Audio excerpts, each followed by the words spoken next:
পুরো দুনিয়ার সামনে আমি মালকিন নন্দিনী, কিন্তু এই মাঝরাতের নিস্তব্ধতায় আমি শুধু একজন হেরে যাওয়া নারী, যে আপনজনের খোঁজে এক অজানার পাশে দাঁড়িয়ে আছে। আকাশকে এখনই ওর চাকরি থেকে আর এই বাড়ি থেকে বের করে দিন, কারণ এতে বিল্ডিংয়ের বদনাম হচ্ছে।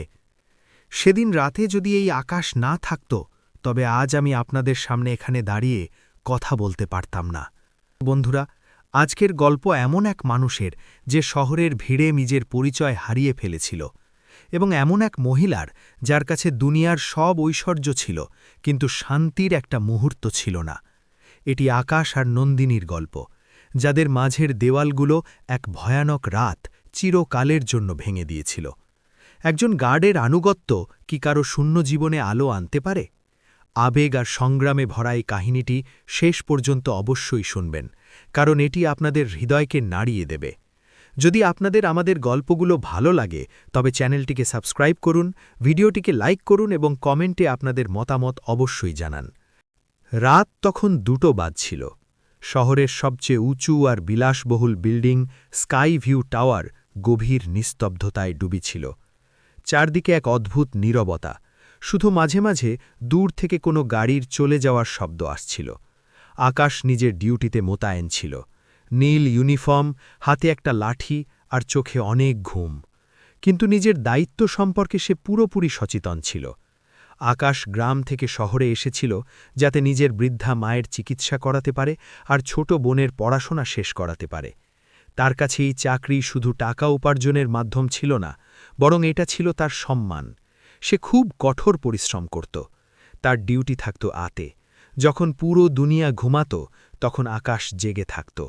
রাস্তায় নিস্তব্ধতা থাকত আর বাতাসে এক অদ্ভুত ঠান্ডা ভাব, কিন্তু আকাশের হৃদয়ে নিজের পরিবারের চিন্তার আগুন সবসময় জ্বলত। সে প্রায়ই মেন গেটের পাশে তৈরি ছোট কেবিনে বসে নিজের মায়ের ছবি দেখত আর ভাবত কবে সেই দিন আসবে যখন সে তার মাকে শহরের সবচেয়ে বড় হাসপাতালে দেখাতে পারবে। তার বোন খুব মেধাবী ছিল এবং সে তাকে একজন বড় অফিসার বানাতে চাইত। এই স্বপ্নগুলোই তাকে রাতভর জেগে থাকার শক্তি দিত। স্কাই ভিউ টাওয়ারের সবচেয়ে ওপরের তলা, অর্থাৎ ৩৬ তলায় একটা খুব বড় আর সুন্দর পেন্ট হাউস ছিল। সেখানে নন্দিনী থাকত। নন্দিনী এই পুরো বিল্ডিংয়ের সবচেয়ে ধনী আর চর্চিত মহিলা ছিল, কিন্তু তার জীবন ছিল খাঁচায় বন্দি পাখির মতো। ২ বছর আগে এক ভয়ানক গাড়ি দুর্ঘটনায় সে তার স্বামীকে হারিয়েছিল, এবং তারপর থেকে সে ওই বিশাল বাড়িতে একদম একা থাকত। বলার মতো তো তার অনেক আত্মীয়স্বজন ছিল, কিন্তু সবার লক্ষ্য ছিল শুধু তার সম্পত্তি আর ওই বিলাসবহুল বাড়ির ওপর। নন্দিনী প্রায়ই রাতে নিজের ব্যালকনিতে দাঁড়িয়ে শহরের আলো দেখত। তার মনে হতো এই ঝলমলে আলোগুলোর মাঝে তার জীবনের অন্ধকার হয়তো কোনো দিন কমবে না। নিচে মেইন গেটে দাঁড়িয়ে থাকা আকাশ প্রায়ই ওপরের সেই জ্বলন্ত আলোটা দেখত। সে জানত যে ওখানে কেউ আছে যে রাতভর ঘুমায় না।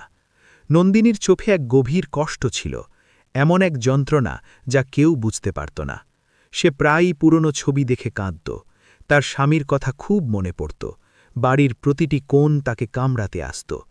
চাকররা দিনের বেলা কাজ করে চলে যেত, আর রাতে সে ওই বড় বাড়িতে একদম একা হয়ে যেত। আকাশও নিজের নীরবতায় অনেক কিছু জমিয়ে রেখেছিল। দুজনেই নিজ নিজ দুনিয়ায় একা ছিল, একজন মাটিতে তো অন্যজন আকাশ ছোঁয়া উচ্চতায়, কিন্তু দুজনেরই কষ্ট ছিল একই রকম। সেদিন আবহাওয়াটা কিছু অদ্ভুত ছিল। বিকেল থেকেই কালো মেঘ জমেছিল আর ঠান্ডা হাওয়া বইছিল। রাত বাড়ার সাথে সাথে আকাশে বিদ্যুৎ চমকাতে লাগল। আকাশের ভেতর থেকে কিছু একটা অস্বস্তি হচ্ছিল। তার মনে হচ্ছিল যেন খারাপ কিছু হতে চলেছে। সে নিজের টর্চটা নিল এবং পুরো বিল্ডিং চক্কর দিতে বেরোল। বেসমেন্ট থেকে পার্কিং পর্যন্ত সবকিছু শান্ত ছিল। যখন সে লিফটের কাছে পৌঁছল, তখন দেখল যে ৩-৪ জন অপরিচিত লোক লবিতে এদিক ওদিক দেখছে। তাদের চাল চলন আর মুখের ভঙ্গি দেখে আকাশের সন্দেহ হল। তারা নিজেদের মুখ কিছুটা ঢেকে রেখেছিল। আকাশ নিজের লাঠিটা শক্ত করে ধরল এবং এগিয়ে গিয়ে খুব শান্তভাবে তাদের জিজ্ঞেস করল, আপনারা কারা এবং এত রাতে এখানে কি করছেন? এখানে কোনো বাইরের মানুষের আসা নিষেধ। তাদের মধ্যে একজন লোক, যার নাম বিক্রম এবং যে নন্দিনীর দূর সম্পর্কের দেওর ছিল, সে আকাশকে খুব খারাপভাবে ধমক দিয়ে বলল, নিজের সীমানায় থাকো গার্ড, আমরা মালকিনের আত্মীয় আর ওনার সাথে দেখা করতে এসেছি, তুমি আমাদের আটকানোর কে? আকাশের তাদের কথায় বিশ্বাস হল না, কারণ সে আগে কখনো তাদের সেখানে দেখেনি। নন্দিনীর বাড়িতেও কেউ আসা যাওয়া করত না। সে নিয়ম অনুযায়ী দেওয়ালের ইন্টারকমে নন্দিনীকে ফোন করতে চাইল, কিন্তু বিক্রম দ্রুত এগিয়ে এসে আকাশের হাত ধরে ফেলল এবং তাকে হুমকি দিল। সে বলল, যদি তুমি ফোন করার চেষ্টা করো তবে তোমার হাত ভেঙে দেব। আকাশ বুঝে গেল যে ডাল মে কুচ কালা হয়ে গেল, আর পরিস্থিতি খুব খারাপ। এই লোকগুলো আত্মীয় নয়, বরং গুন্ডা মনে হচ্ছিল। আকাশ বুদ্ধির সাথে কাজ করল এবং পিছিয়ে গেল, যেন সে সত্যি ভয় পেয়েছে। সে মাথা নিচু করে বলল, ঠিক আছে স্যার, আপনারা যান। বিক্রম আর তার সঙ্গীরা হাসতে লাগল যে দেখো এই গার্ড কত ভীতু। তারা কোনো সন্দেহ না করে লিফটে উঠে পড়ল এবং সরাসরি ৩৬ তলার বোতাম টিপে দিল। লিফটের দরজা বন্ধ হতেই আকাশের মুখের ভয় উধাও হয়ে গেল এবং তার জায়গায় এক দৃঢ় প্রতিজ্ঞা চলে এলো। সে নিঃশব্দে তাদের পিছু নেওয়ার জন্য তৈরি ছিল। আকাশ দেরি না করে সিঁড়ির দিকে দৌড় দিল। সে জানত যে যদি সে দ্বিতীয় লিফট নিচে আসার অপেক্ষা করে তবে অনেক দেরি হয়ে যাবে, আর ওই লোকগুলো নন্দিনীর কাছে পৌঁছানোর সময় পেয়ে যাবে। ৩৬ তলা সিঁড়ি বেয়ে ওঠা কোনো সহজ কাজ ছিল না। আকাশের শ্বাস খুব জোরে পড়ছিল, তার কপাল আর পিঠ দিয়ে ঘাম ঝরছিল এবং তার পা ব্যথায় কাঁপছিল। কিন্তু তার পদক্ষেপে কোনো বাধা ছিল না। সে একবারে দুটো করে সিঁড়ি পার করছিল। তার মাথায় শুধু একটাই কথা ঘুরছিল যে ওই মহিলার প্রাণ বিপদে আছে এবং তাকে যে কোনো মূল্যে বাঁচাতে হবে। যখন আকাশ ওপরে পৌঁছাল ততক্ষণে ওই লোকগুলো নন্দিনীর বাড়ির ভারী দরজা জবরদস্তি খুলিয়ে ফেলেছিল। নন্দিনী ঘাবড়ে গিয়ে হলের মাঝখানে দাঁড়িয়েছিল। তার মুখে আতঙ্ক স্পষ্ট দেখা যাচ্ছিল। বিক্রম আর তার সঙ্গীরা তাকে চারদিক থেকে ঘিরে ধরেছিল। বিক্রমের হাতে কিছু কাগজপত্র ছিল। সে নন্দিনীকে ভয় দেখাচ্ছিল যে যদি নিজের প্রাণ প্রিয় হয় তবে চুপচাপ এই কাগজগুলোতে সই করে দাও নন্দিনী, নইলে আজ এই বিল্ডিং থেকে তোর লাশই বাইরে যাবে আর কেউ টেরও পাবে না। প্লিজ আমাকে ছেড়ে দিন, আমি সব কিছু দিয়ে দেব, যেখানে বলবেন সেখানে সই করে দেব। নন্দিনী কাঁদছিল এবং তাদের কাছে হাত জোড় করে মিনতি করছিল যেন তাকে ছেড়ে দেয়, কিন্তু ওই লোভী লোকগুলোর মনে বিন্দুমাত্র দয়া ছিল না। তারা তাকে খুব খারাপ ভাষায় গালিগালোজ করছিল। যখনই বিক্রম নন্দিনীর চুল ধরার জন্য আর তার ওপর হাত তোলার জন্য হাত বাড়াল, তখনই দরজার পেছন থেকে আকাশের কড়া আর ভারী গলার আওয়াজ ভেসে এলো। আকাশ তার পুরো শক্তি দিয়ে চিৎকার করে বলল, মালকিনকে হাতও দেবেন না, নইলে আমি আপনাদের সবার জান নিয়ে নেব। বিক্রম আর তার গুন্ডারা পেছনে ফিরল এবং আকাশকে ঘামে ভেজা আর হাঁপাতে দেখে হো হো করে হাসতে লাগল। তাদের মনে হল যে একজন সামান্য গার্ড যার কাছে শুধু একটা কাঠের লাঠি আছে, সে ৪ জন শক্তিশালী লোকের কি ক্ষতি করবে। বিক্রম তার ২ সঙ্গীকে ইশারা করল, এই গার্ডকে মজা দেখাও আর একে চিরকালের জন্য থামিয়ে দাও, যাতে কোনো সাক্ষী না থাকে। গুন্ডারা আকাশের দিকে এগোল। নন্দিনী ভয়ে এক কোণে কুঁকড়ে গেল। তার মনে হল আজ সেও মরবে আর এই নির্দোষ গার্ডও মারা যাবে। আকাশ একা ছিল আর তারা ৪ জন, কিন্তু আকাশের কাছে সাহস আর সততার এক বিরাট শক্তি ছিল। সে নিজের লাঠি ঘোরালো আর সিংহের মতো তাদের উপর ঝাঁপিয়ে পড়ল। সে প্রথম গুন্ডার পায়ে এত জোরে লাঠি মারল যে সে চিৎকার করে মাটিতে পড়ে গেল। দ্বিতীয়জন আকাশকে পেছন থেকে ধরার চেষ্টা করল, কিন্তু আকাশ তার কনুই দিয়ে তার পেটে আঘাত করল।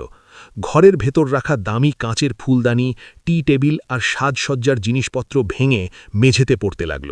পুরো বিলাসবহুল ঘরটা একটা যুদ্ধের ময়দানে পরিণত হয়েছিল। তখনই তৃতীয় গুন্ডা পেছন থেকে একটা ভারী লোহার ফুলদানি তুলে আকাশের মাথায় জোরে আঘাত করল। আকাশ খুব গভীর চোট পেল। তার চোখের সামনে অন্ধকার নেমে এলো এবং তার মাথা থেকে রক্তের ধারা বইতে লাগল। সে টলতে টলতে মাটিতে পড়ে গেল। এটা দেখে নন্দিনী জোরে চিৎকার করে উঠল আর কাঁদতে লাগল। তার চিৎকার শুনে আকাশের মধ্যে যেন এক নতুন প্রাণ ফিরে এলো। তার নিজের মা আর বোনের মুখ মনে পড়ল এবং সাথে সাথে এটাও মনে হল যে সে নিজের দায়িত্ব থেকে পিছিয়ে যেতে পারে না। সে হার মানল না। সে রক্তমাখা মুখ নিয়ে আবার উঠে দাঁড়াল। সে নিজের প্রাণের পরোয়া না করে তার পুরো শক্তি লাগিয়ে ২ গুন্ডাকে ধাক্কা দিল এবং নন্দিনীকে একটা নিরাপদ ঘরে ঢুকিয়ে বাইরে থেকে দরজা বন্ধ করে দিল। এখন সে নিজে ওই বদমাশদের সামনে এক মজবুত দেওয়াল হয়ে দাঁড়িয়ে গেল। লড়াই অনেকক্ষণ চলল। আকাশ খুব খারাপভাবে রক্তাক্ত হয়েছিল। তার পরিষ্কার নীল ইউনিফর্ম রক্তে ভিজে গিয়েছিল আর জায়গায় জায়গায় ছিঁড়ে গিয়েছিল। কিন্তু তার জেদ কমল না। সে প্রতিটা আঘাতের জবাব দিচ্ছিল। এই সময়ের মধ্যে ধস্তাধস্তিতে আকাশ খুব বুদ্ধির সাথে তার প্যান্টের পকেটে রাখা একটা ছোট অ্যালার্ম বোতাম টিপে দিয়েছিল, যা সরাসরি পাশের পুলিশ স্টেশন আর সোসাইটির মেইন অফিসের সাথে যুক্ত ছিল। সে শুধু সময় কাটানোর চেষ্টা করছিল যাতে পুলিশ আসতে পারে। বিক্রম যখন বুঝতে পারল যে এই ছেলেটা সহজে হার মানবে না এবং তাদের সব পরিকল্পনা নষ্ট করে দেবে, তখন সে রাগে নিজের পকেট থেকে একটা ধারালো ছুরি বের করল। সে আকাশের পেটে ছুরি বসাতে যাবে, ঠিক তখনই নিচ থেকে পুলিশের সাইরেনের জোরালো আওয়াজ শোনা গেল। সাইরেনের শব্দ এই শান্ত রাতে খুব স্পষ্টভাবে প্রতিধ্বনিত হচ্ছিল। পুলিশের আওয়াজ শুনেই বিক্রম আর তার সঙ্গীরা পুরোপুরি ঘাবড়ে গেল। তাদের সব তেজ জল হয়ে গেল। তারা সব কিছু ছেড়ে সিঁড়ির দিকে পালানোর চেষ্টা করতে লাগল, কিন্তু পুলিশ খুব দ্রুত ওপরে আসছিল। পুলিশ তাদের বিল্ডিংয়ের এক্সিট গেট আর সিঁড়িতেই ধরে ফেলল। যখন সব কিছু শান্ত হল এবং পুলিশ বদমাশদের হাতকড়া পড়াল, তখন নন্দিনী ধীরে ধীরে ঘরের দরজা খুলল এবং বাইরে এলো। সে দেখল যে হলের অবস্থা খুব খারাপ। চারদিকে রক্ত আর কাঁচ ছড়িয়ে ছিটিয়ে আছে, আর মাঝখানে আকাশ মেঝেতে অচৈতন্য হয়ে পড়ে আছে। তার শ্বাস খুব ধীর গতিতে চলছিল এবং অবস্থা খুব আশঙ্কাজনক ছিল। নন্দিনীর চোখ দিয়ে জল পড়তে লাগল। সে দৌড়ে তার কাছে গেল এবং মেঝেতে বসে তার রক্তমাখা মাথা নিজের কোলে তুলে নিল। সে ডুকরে বুকরে কাঁদছিল। যে গার্ডকে সে কখনো ভালো করে দেখেনি, আজ সেই নিজের প্রাণ বাজি লাগিয়ে তার সম্মান আর জীবন বাঁচিয়েছিল। সে দ্রুত নিজের ফোন থেকে অ্যাম্বুলেন্স ডাকল এবং নিজে পুলিশদের সাহায্যে আকাশকে নিয়ে হাসপাতালে গেল। পুরো রাত নন্দিনী হাসপাতালের সেই ঠান্ডা করিডোরে অস্থির হয়ে পায়চারি করল। তার জামাকাপড়ও আকাশের রক্তে ভিজে গিয়েছিল, কিন্তু তার নিজের কোনো খেয়াল ছিল না। তার শুধু একটাই চিন্তা ছিল যে আকাশের প্রাণ যেন বেঁচে যায়। ডাক্তাররা অপারেশন থিয়েটারে ছিলেন। সেই রাতে নন্দিনী প্রথমবার খুব গভীরভাবে অনুভব করল যে আসল সম্পর্ক রক্তের নয়, বরং মনুষ্যত্ব আর বিশ্বাসের হয়। ওই আত্মীয়রা যারা তার নিজের ছিল, তারা কয়েকটা টাকার জন্য তার প্রাণ নিতে চেয়েছিল, আর এই অচেনা ছেলেটা, যাকে সে জানতেও না, সে নিজের প্রাণ বাজি লাগিয়ে দিল। সকাল প্রায় 7টার দিকে ডাক্তার বাইরে এলেন এবং জানালেন যে আকাশ এখন বিপন্নমুক্ত, কিন্তু তার খুব গভীর চোট লেগেছে। তাকে বেশ কয়েকদিন পুরোপুরি বিশ্রামে থাকতে হবে। যখন আকাশের জ্ঞান ফিরল, সে চোখ খুলল এবং নিজের সামনে নন্দিনীকে একটা চেয়ারে বসে থাকতে দেখল। নন্দিনীর চোখ কেঁদে কেঁদে ফুলে গিয়েছিল। তার চোখে আকাশের জন্য আপনজন আর সম্মানের এক এমন চমক ছিল যা আকাশ আগে কখনো কারো চোখে দেখেনি। নন্দিনী ধীরে ধীরে তার মাথায় হাত রাখল এবং ভারী গলায় বলল, তুমি আমার জন্য যা করেছ তা আমি সারা জীবন ভুলতে পারব না। তুমি আমার জন্য ভগবান হয়ে এসেছিলে। পরের কয়েকদিন নন্দিনী আকাশের পুরো খেয়াল রাখল। সে হাসপাতালের সব বিল মেটাল, তাকে সবচেয়ে ভালো ঘরে রাখল এবং ডাক্তারের থেকে ছুটি পাওয়ার পর আকাশকে তার সেই ছোট ঘরে ফিরে যেতে মানা করে দিল। সে বলল, তুমি এখন থেকে আমারই বাড়িতে থেকে বিশ্রাম করবে। আকাশ খুব ইতস্তত করছিল। তার মনে হচ্ছিল যে সে একজন ছোট কর্মচারী, আর সে এত বড় মালকিনের বিলাসবহুল বাড়িতে কিভাবে থাকবে। সে বলল, মালকিন, আমার ওখানে থাকা ঠিক দেখাবে না, লোকে কি বলবে।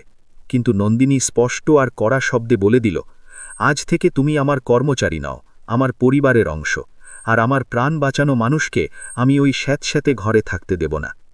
আকাশকে নন্দিনীর কথা মানতে হল।